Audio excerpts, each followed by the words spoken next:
ಏಕತೆ ಕಾಣುವ ನಮ್ಮ ದೇಶ ಪಿಎಸ್ಐ ಅಶೋಕ್ ನಾಯಕ್ ಕೋಲಾರ ಪಟ್ಟಣದ ಪೊಲೀಸ್ ಠಾಣೆಯಲ್ಲಿ ಹಮ್ಮಿಕೊಂಡಂತಹ ಹೋಳಿ ಹುಣ್ಣಿಮೆ ಹಾಗೂ ರಂಜಾನ್ ಹಬ್ಬದ ಶಾಂತಿ ಸಭೆಯಲ್ಲಿ ಅಧ್ಯಕ್ಷತೆ ವಹಿಸಿ ಮಾತನಾಡಿದ ಪಿಎಸ್ಐ ಅಶೋಕ್ ನಾಯಕ್ ರವರು ನಮ್ಮ ದೇಶದಲ್ಲಿ ವಿವಿಧ ಧರ್ಮಗಳು ವಿವಿಧ ಹಬ್ಬಗಳು ಪ್ರೀತಿ ಬಾಂಧವ್ಯದಿಂದ ನಡೆದುಕೊಂಡು ಬಂದಿದೆ.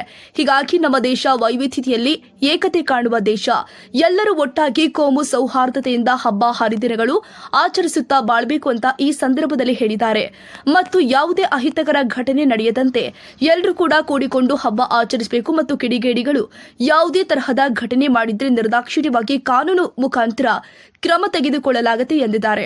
ಈ ಸಂದರ್ಭದಲ್ಲಿ ಮಾತನಾಡಿದ ಮುಖಂಡರು ಆದ ಉಸ್ಮಾನ್ ಪಟೇಲ್ ಮಾತನಾಡಿ, ನಮ್ಮ ಪಟ್ಟಣ ಹಾಗೂ ನಮ್ಮ ತಾಲೂಕಿನಲ್ಲಿ ಎಲ್ಲರೂ ಕೂಡ ಒಟ್ಟಾಗಿ ಹಬ್ಬಗಳನ್ನ ಮಾಡುತ್ತಾ ಕೋಮು ಸೌಹಾರ್ದತೆಯಿಂದ ಆಳ್ಬೇಕು ಮತ್ತು ಕೋಲಾರ ಪಟ್ಟಣವು ಮಾದರಿ ಪಟ್ಟಣವನ್ನಾಗಿ ಮಾಡಬೇಕು ಎಂದಿದ್ದಾರೆ.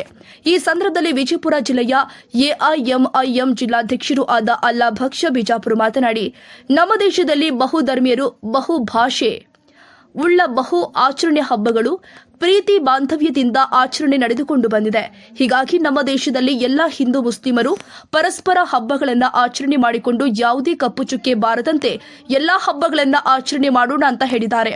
ಸಮಾರಂಭದಲ್ಲಿ ಮುಖಂಡರು ಆದ ಚಂದ್ರಶೇಖರ್ ಗಣಕುಮಾರ್ ಮಾತನಾಡಿ, ಎಲ್ಲ ರಾಷ್ಟ್ರೀಯ ಹಬ್ಬಗಳು ಒಂದು ಮುಸ್ಲಿಮರು ಆಚರಣೆ ಮಾಡುತ್ತಾ ಬಂದಿದ್ದೀವಿ, ಮುಂದಿನ ಕೂಡ ಹೀಗೆ ಆಚರಣೆ ಮಾಡುತ್ತಾ ಇರೋಣ ಎಂದಿದ್ದಾರೆ.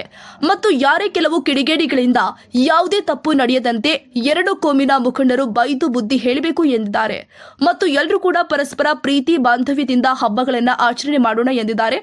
ಈ ಸಂದರ್ಭದಲ್ಲಿ ಪಟ್ಟಣ ಪಂಚಾಯಿತಿ ಅಧ್ಯಕ್ಷರು ಆದ ಚೆನ್ನಮಲ್ಲಪ್ಪ ಗಿಡ್ಡಪ್ಪ ಗೋಳ, ಮುಖಂಡರು ಆದ ಆರ್ಬಿ ಬಕಾಲಿ, ಟಿಟಿ ಹಾಗಿದಾಳ್, ಮಾಜಿ ಪಟ್ಟಣ ಪಂಚಾಯಿತಿ ಅಧ್ಯಕ್ಷ ವಿರೂಪಾಕ್ಷಿ ಕೋಲ್ಕಾರ್, ಪಟ್ಟಣ ಪಂಚಾಯಿತಿ ಸದಸ್ಯರು ಆದ ಶ್ರೀಶೈಲ್ ಮುಳವಾಡ, ವಿಜಯ ಮಾಂತೇಶ್ ಗಿಡ್ಡಪ್ಪಗೋಳ, ಮುಖಂಡರು ಆದ ಹನೀಫ್ ಮಖಾಂದರ್, ಪತ್ರಕರ್ತರು